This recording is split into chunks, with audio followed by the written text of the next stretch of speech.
Hai, nama saya Farel dan saya akan memberikan analisis singkat tentang kisah Lelaki Tua dan Laut.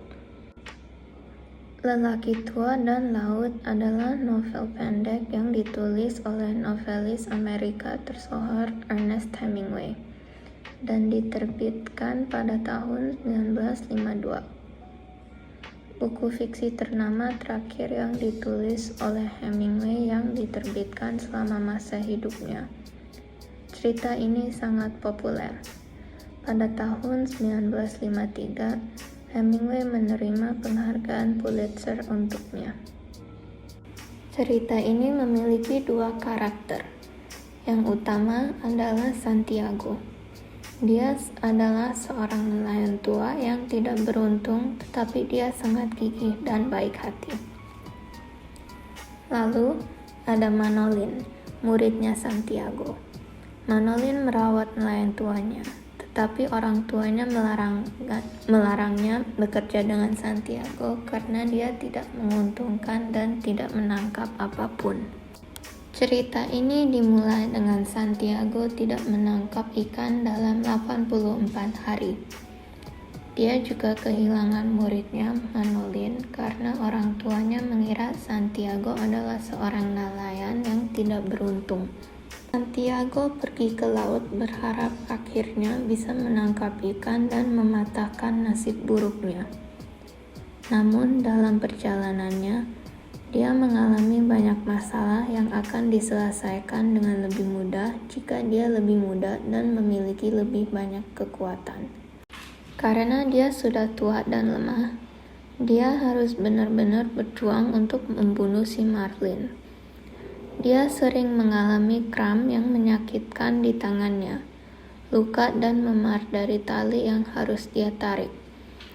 Dia juga terpaksa makan ikan mentah ketika dia tidak punya apa-apa lagi untuk dimakan, dan dia kesepian sepanjang waktu.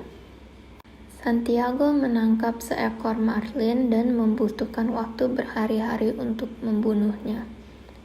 Dia sudah tua sehingga dia tidak memiliki kekuatan seperti dulu. Santiago berlayar pulang dengan marlinnya. Namun, hiu menyerangnya dan dia mencoba melawan. Hiu itu memakan sebagian besar marlinnya dan dia tidak punya sisa marlin untuk dibawa pulang dan dijual. Dia sampai di rumah dan Manolin berjanji bahwa dia akan datang lain kali setelah dia melihat Santiago begitu lelah dan tua. Menurut saya, Santiago juga sangat berani dan percaya diri. Bahkan ketika dia tidak menangkap ikan selama 84 hari, dia bertekad untuk mematahkan pukulan sialnya. Sepanjang cerita, Santiago menghadapi banyak tantangan, tetapi dia tidak pernah menyerah.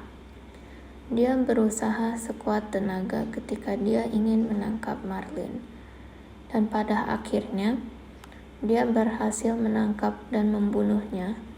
Namun nasib buruknya kembali dan hiu memakan marlinnya.